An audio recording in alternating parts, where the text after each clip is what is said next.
saya ingin membelakangi seseorang.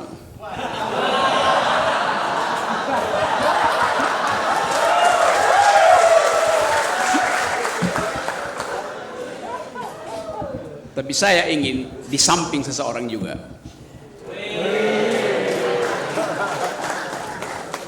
Bayangkan misalnya bila Kiai Haji Ahmad Dahlan 100 tahun yang lalu memilih untuk jadi komisaris, maka bangsa ini tidak punya landasan untuk berpikir. Tapi alhamdulillah beliau memilih untuk mendirikan lembaga-lembaga pendidikan, dan itu yang kita apresiasi sekarang. Jadi sekolah ini sekolah yang gagasannya sebetulnya sudah didirikan 100 sekian tahun lalu oleh Ahmad Dahlan. Idenya ada di situ. Pendidikan itu pedagogi, artinya mengajarkan kejujuran. Korupsi adalah lawan dari kejujuran. Jadi betul-betul tadi diterangkan oleh Pak Busro bahwa keinsyafan ideologis itu kita alami sekarang. Kita insyaf secara ideologis bahwa pendidikan itu ditanggalkan oleh permainan kekuasaan dan kita masuk dalam jebakan para koruptor. Jadi itu poin dasarnya. Jadi terhubunglah epistemologi dari ide anti korupsi dengan etika yang dipilih oleh Pak Kiai Haji Ahmad Dahlan, yaitu dia tidak ingin jadi komisaris, dia ingin jadi pedagog, mendidik bangsa ini. Itu bab pertama. Jadi teman-teman, kita ada di dalam kegalauan sebetulnya, sehingga kita terpaksa bikin sekolah. Dan orang mungkin akan sinis pada teman-teman, ngapain bikin sekolah? Toh beberapa petinggi IMM juga jadi komisaris sekarang. Yes.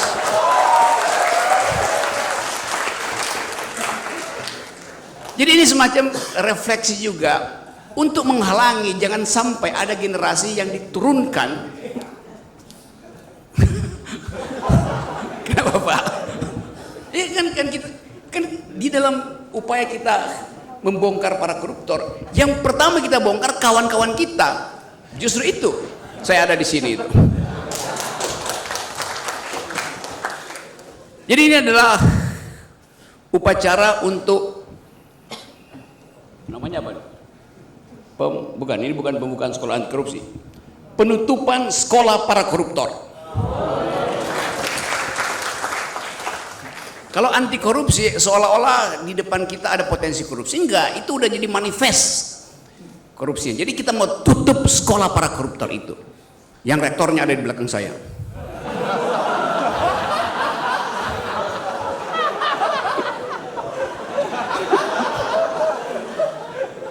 Karena kalau saya ingatkan pada saudara, Pak Jokowi, saya sengaja supaya diluruskan. Presiden berkampanye di periode kedua, saya akan memimpin langsung pemberantasan korupsi. Itu yang disebutkan oleh sang kepala sekolah pada waktu itu. Dan sekarang ada rekan separtainya kabur dari Indonesia, balik lagi dengan pakai Gulfstream private jet seharga 400 miliar. Ada fotonya, beliau berdampingan dengan presiden. Ada fotonya, beliau berdampingan dengan separuh kabinet. Jadi kalau kita tanya di mana sekolah para koruptor, ya di kabinet,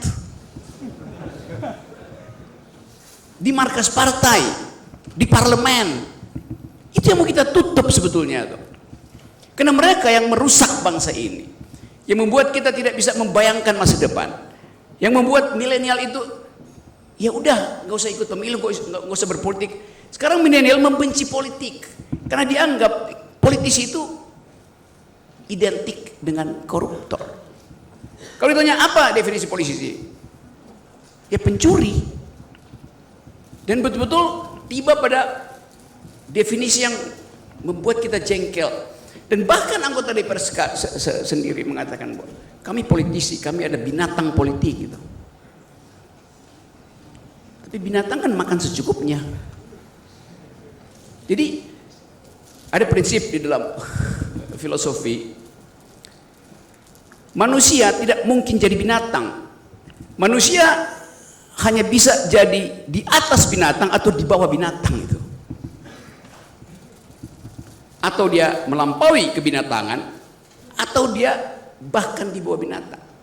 Jadi koruptor itu adalah mereka yang memilih untuk menjadi bagian di bawah kebinatangan, bukan sebagai binatang.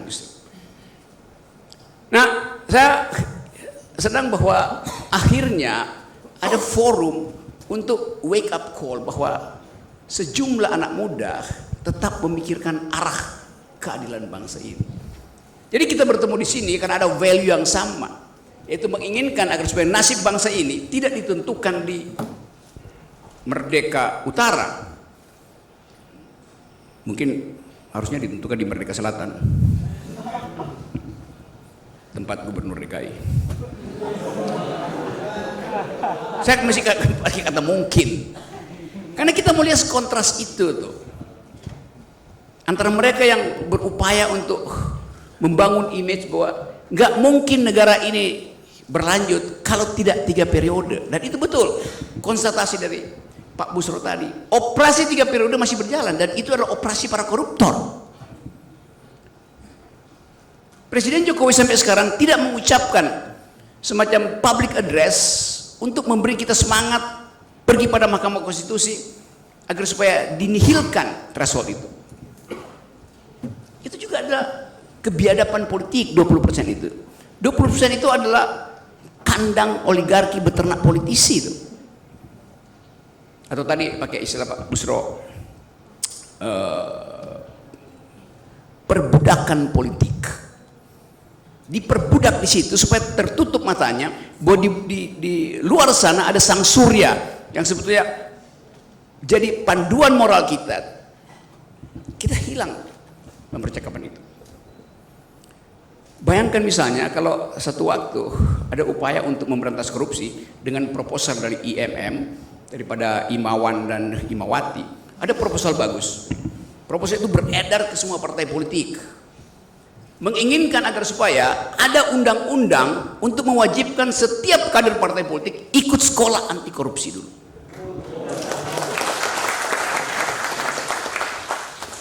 Karena mereka yang potensial jadi koruptor, bukan kalian. Kalian jadi guru mereka, harusnya begitu kan.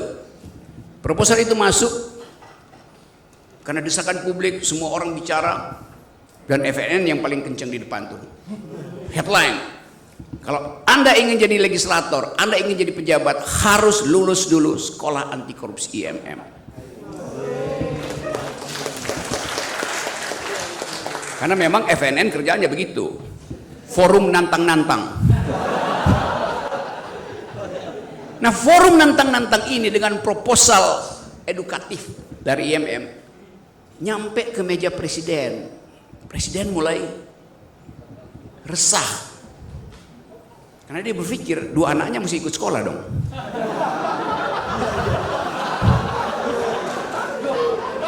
Loh, ini kan pikiran dia tuh yang bagus tuh. Lalu satu waktu dia undang makan ketua Mahkamah Konstitusi, manggilnya, "Dik, kita makan malam dulu." Sebagai keluarga. Di tengah upacara makan itu, sang presiden bertanya, "Dik, dengar proposal dari IMM yang udah viral itu?" "Oh ya Pak Presiden." Resmi, dia nggak bilang mas gitu.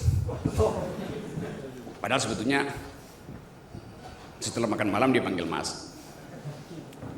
Ketua MK bilang, "Iya saya dengar itu. Bagaimana pendapat Mahkamah Konstitusi itu?"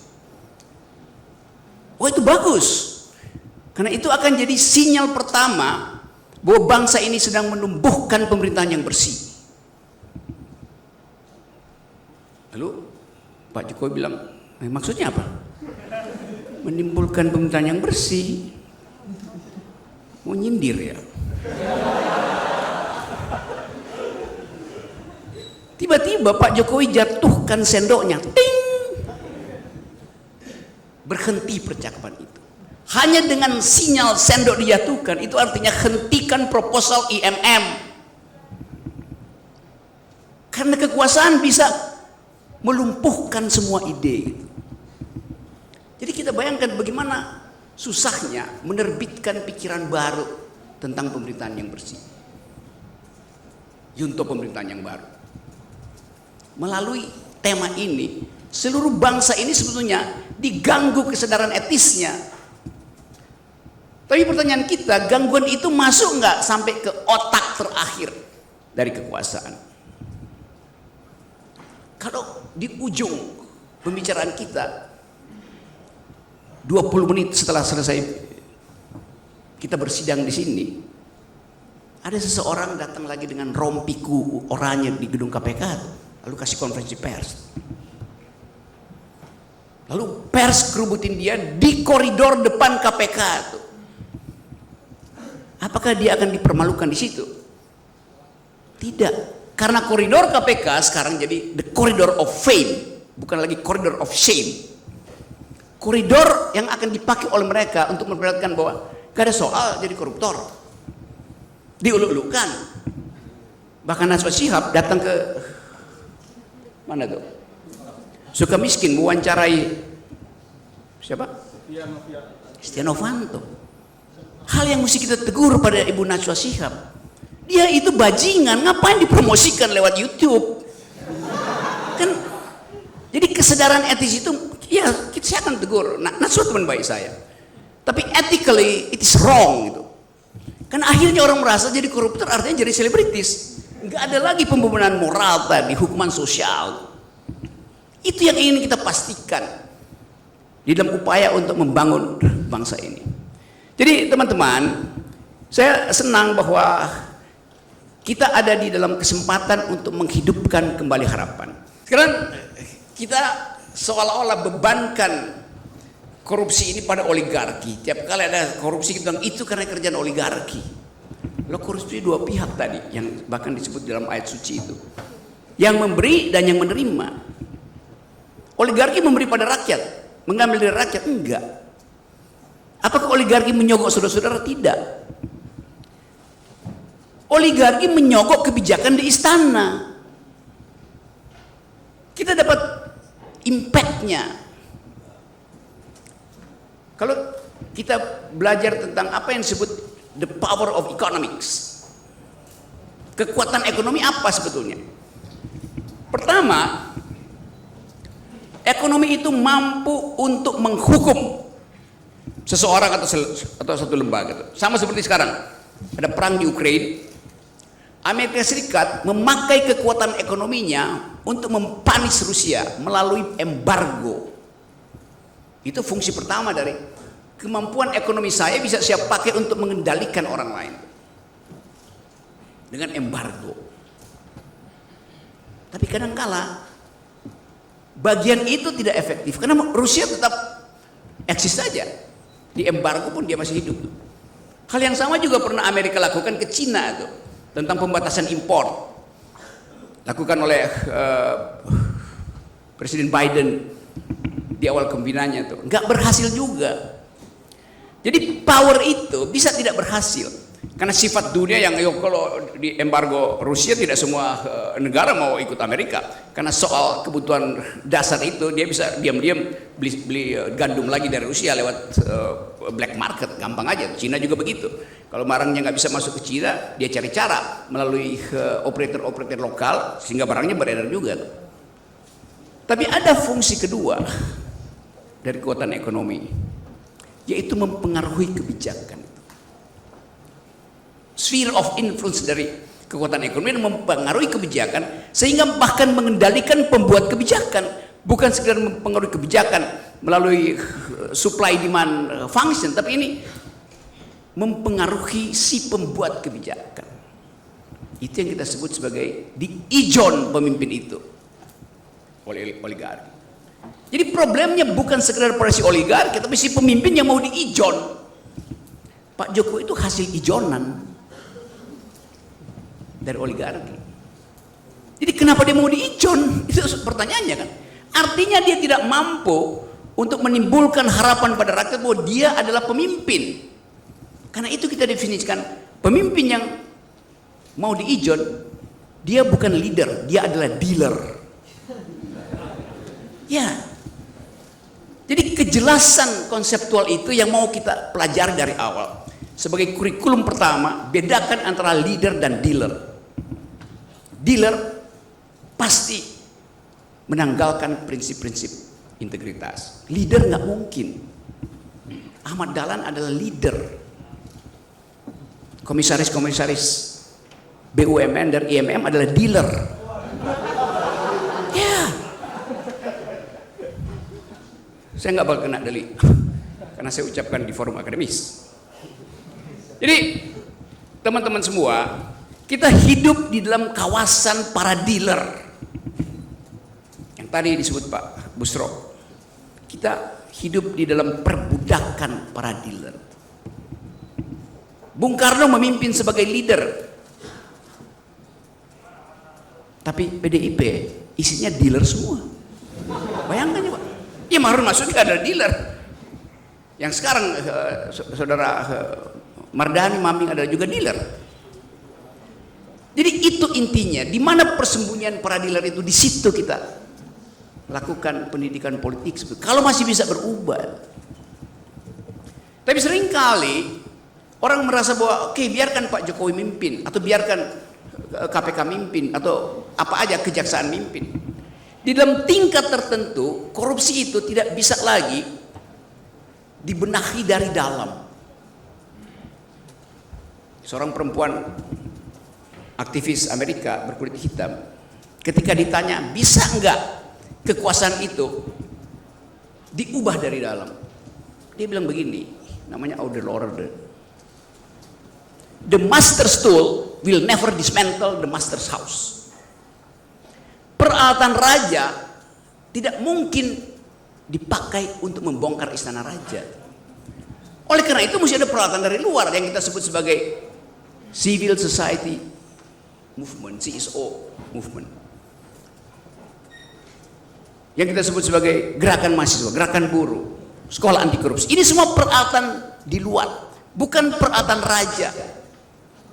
Jadi nggak mungkin kita percaya bahwa KPK bisa membongkar korupsi, karena KPK ada bagian dari peralatan raja tadi diterangkan Pak Busro. Kan dia peralatan raja aja, kedudukannya di bawah raja. Dan itu yang dilakukan oleh si kepala sekolah yang tadinya berjanji memberantas korupsi. Jadi teman-teman, bagian itu saya kira yang penting kita bicarakan. Masih ada sampai jam berapa kita ya? Ya, terus saja sampai korupsi bubar.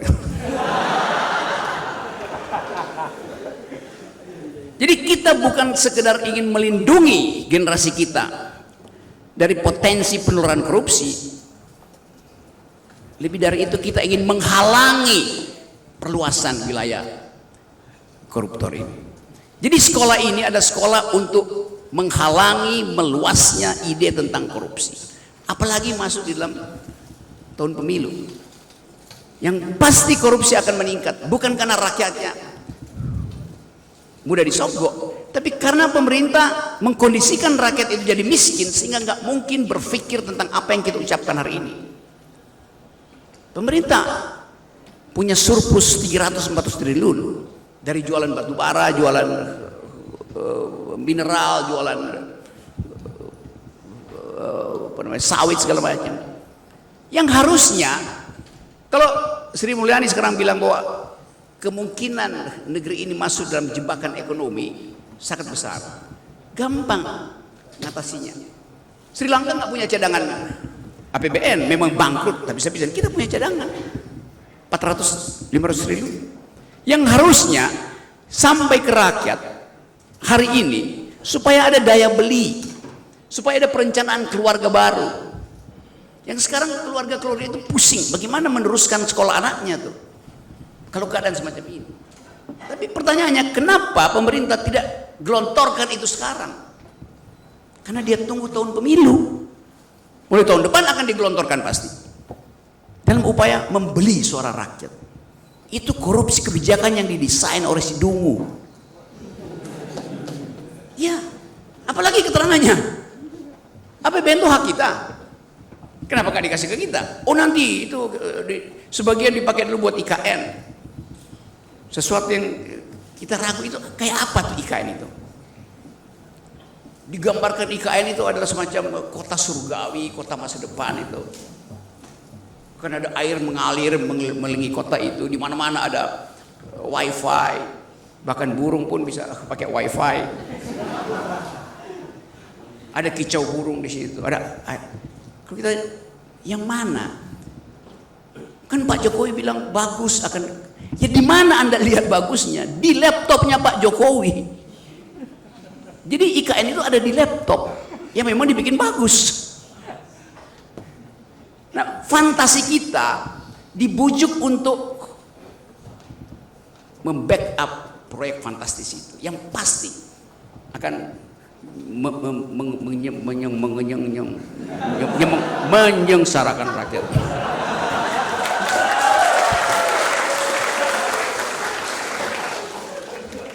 Tetapi perlawanan pun terjadi.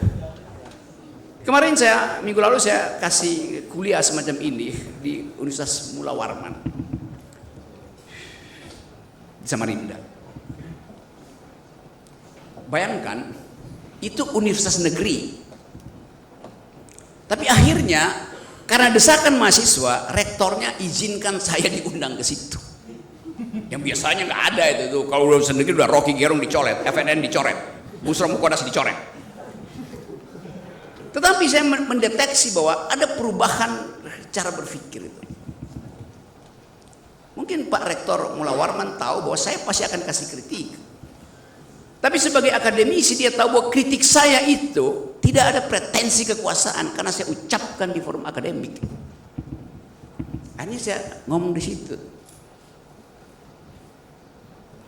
Dosen ada di situ dan merasa oke, tersalurkan hasrat untuk beroposisi. Yang selama ini nggak mungkin diucapkan. Karena kalau diucapkan pasti kumnya itu turun. Bayangkan misalnya Pak Rektor Mula Warman mengambil risiko karena universitas itu dapat proyek, pasti dapat proyek dari pemerintah untuk membenarkan IKN yang ada di wilayah itu, membenarkan AMDALnya. Yang sering saya kritik, keputusan politik udah dibuat baru AMDALnya disusulkan, kan ya nunggulah. Kan dalam soal lingkungan AMDAL harus dibuat dulu baru jadi keputusan politik. Ini terbalik.